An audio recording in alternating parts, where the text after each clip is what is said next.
Welcome back. I'm Kim Bailey. She's Juliana Osborne, and this is Inside Exec.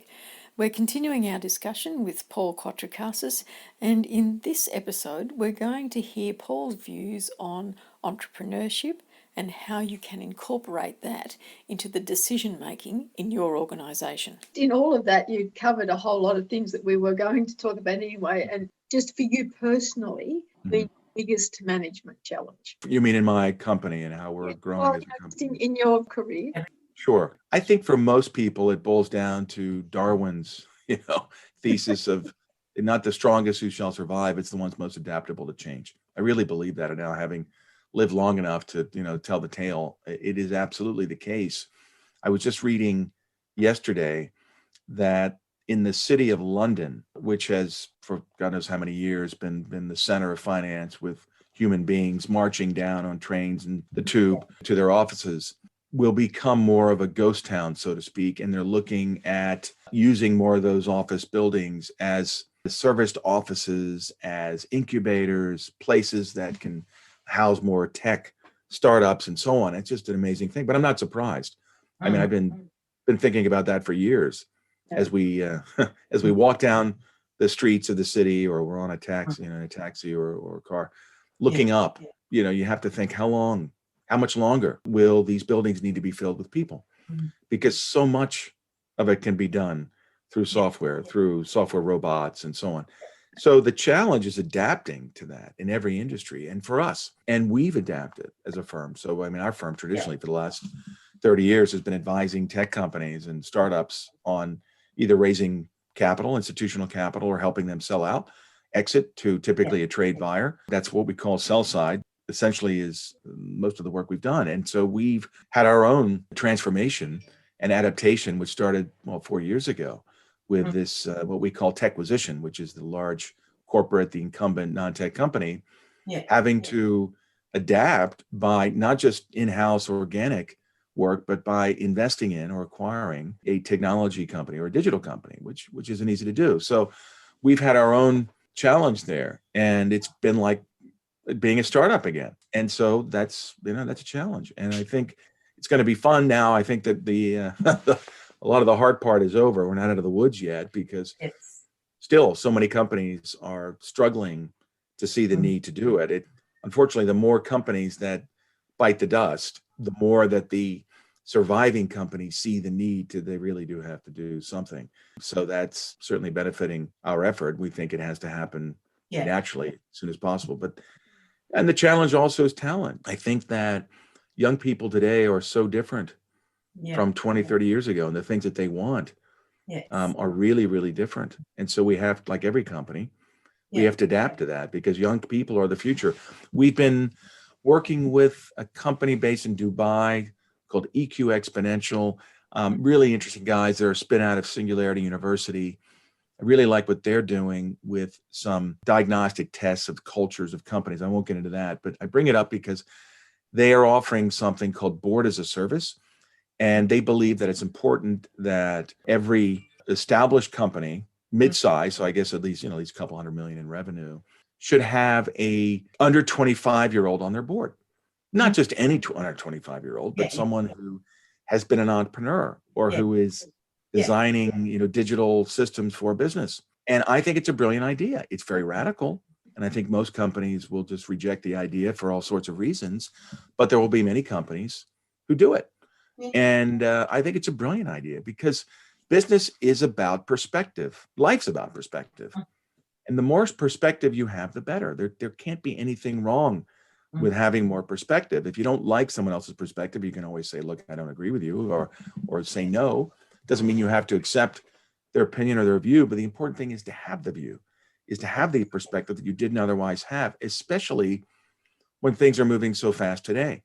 And I remember a meeting I had in Scandinavia a couple of years ago where one of the companies that's a major component supplier to the automotive industry said, we haven't had much innovation in this area.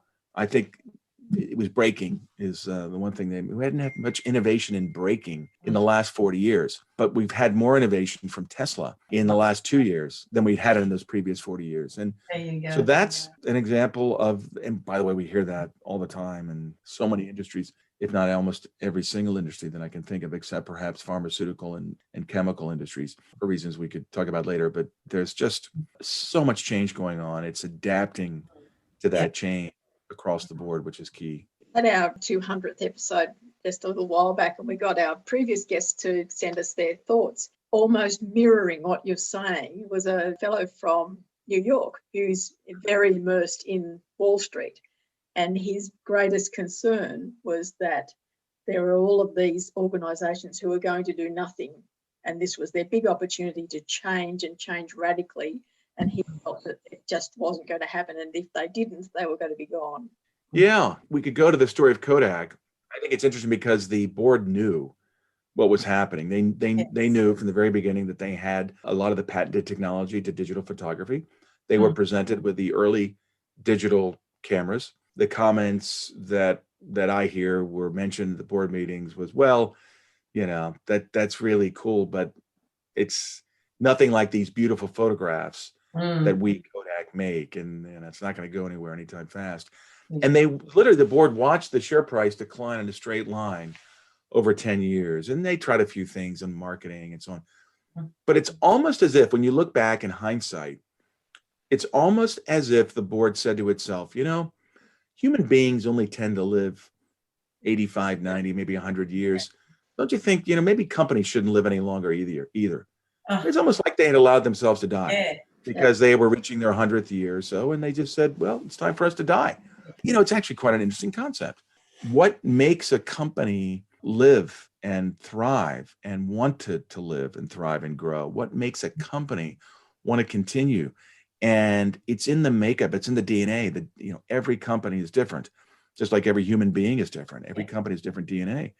And some companies want to live and grow and never stop growing, even through different CEOs. Look at Microsoft. Who would have thought that Satya Nadella, who was an internal hire, right, not from the outside, who would have thought that he'd come in after Ballmer's, I think it was about 10 years, and achieve the transformational change that he's achieved? You look at Microsoft and you think, well, this company should have died when Netscape did the IPO back in 1995, because they had nothing in the internet. I mean, Gates said, don't worry about the internet, until he said, drop everything you're doing and work on the internet. And so you look at Microsoft, you think, gosh, it was amazing when you really go back to those days in the mid 90s that they turned that ship around, which was completely dependent on the operating system software. They turned it around, and look at Microsoft today. And that's a company you think, well, they reinvent themselves like Apple has done constantly. And this is back to the point about adaptation. They're great examples of companies that have completely reinvented themselves and adapted and have been phenomenally successful.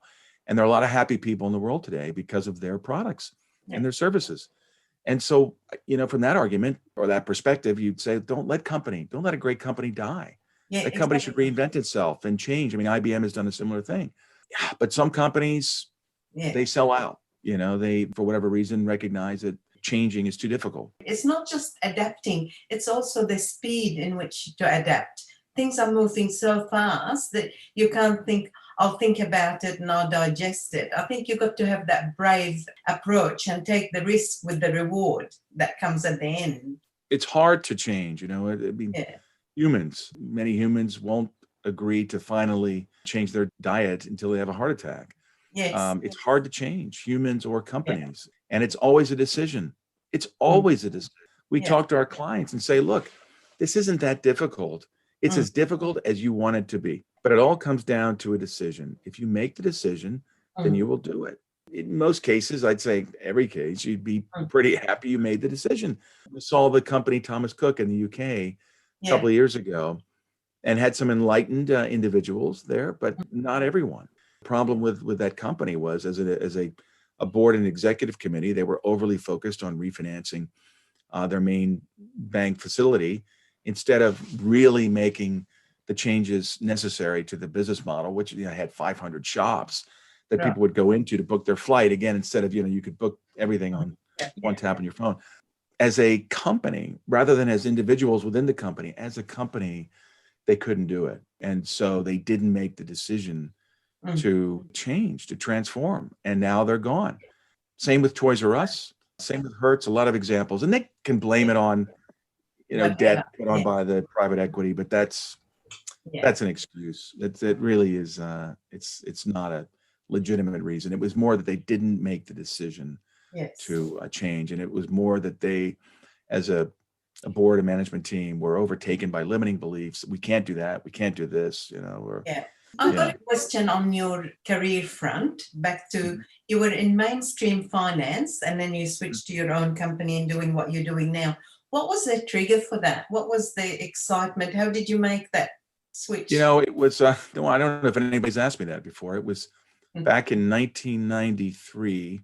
Yes. And my boss and I were working, we had created a FCA regulated investment banking arm of a consultancy that was formed by 5X Bain partners. Yeah. Successful consultancy, doing very well, about 70, 80 staff, but we were doing deals. We were doing deals that for the companies that the consulting team were working on, and we were really doing well, but it was at the time of the digital, it was called the information superhighway, if you remember that. Yes.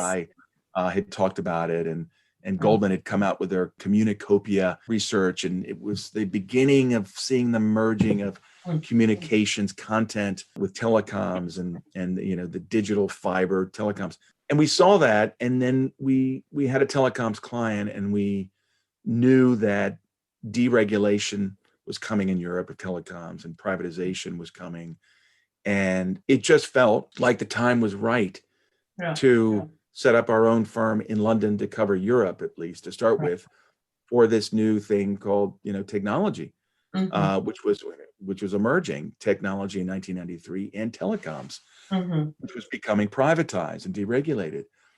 And, I went to my boss and I said to him, let's become partners and set up our own firm. And he said, yeah, I'm with you. Let's do it. And we did get a sponsor. So ICL Fujitsu in London was our first client, and they sponsored us. They effectively said, we'll be your first client. And our employer didn't like it, so they filed an injunction against us. But look, it's, we negotiated an arrangement. We shared fees, I think, on that client, and it was all fine in the end. In fact, one of our great partners became a client of mine and a friend. So these things all work out. But that was the trigger, was really, we saw with the vision, we saw this incredible event in Europe and moving, mobile phones, 2G and texting, it all started, and it worked.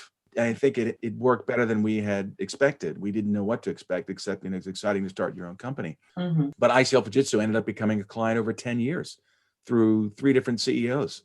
And we must have worked on 30 or 40 different projects around the world for ICL, which was a fascinating time. But the lesson there is you go with your gut, your instincts, very, very important. You can get all the advice and read all the books and get all the instruction. Nothing wrong with that, because that informs your gut. That's how I look at it, is by reading and listening and including podcasts like this, getting all the learning you can. As Warren Buffett says, the best education you can get ever is in yourself, learning as much as you can learn.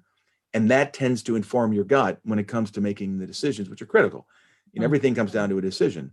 You've got to make the decision, but that decision is informed with your gut. And that it doesn't mean that it's always going to be right. No. I mean, Jeff Bezos talks a lot about that in a very eloquent way, that, you make the decisions, and they don't need to be bets.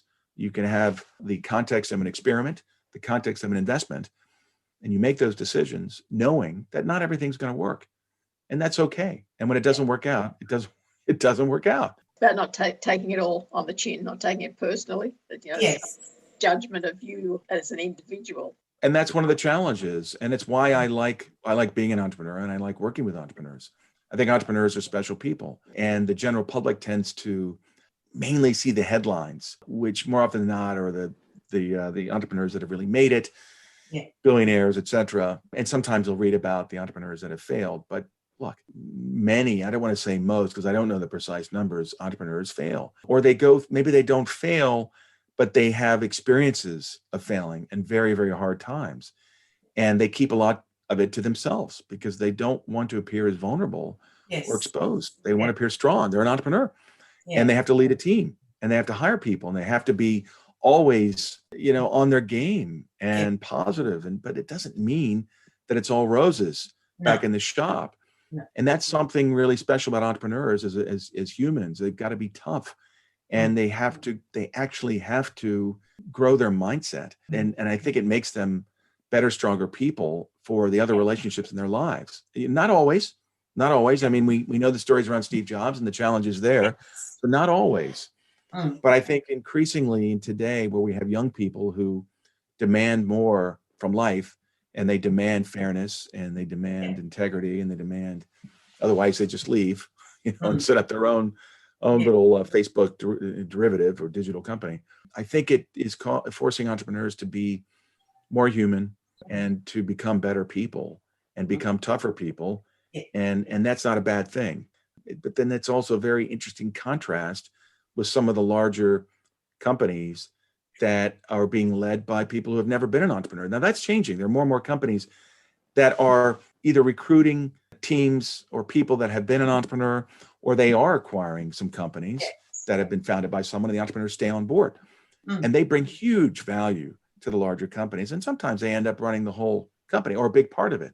And that has a big impact. It is, it's a new dynamic that's injected into an established company that's been around for years and maybe has lost a bit of that entrepreneurial spirit.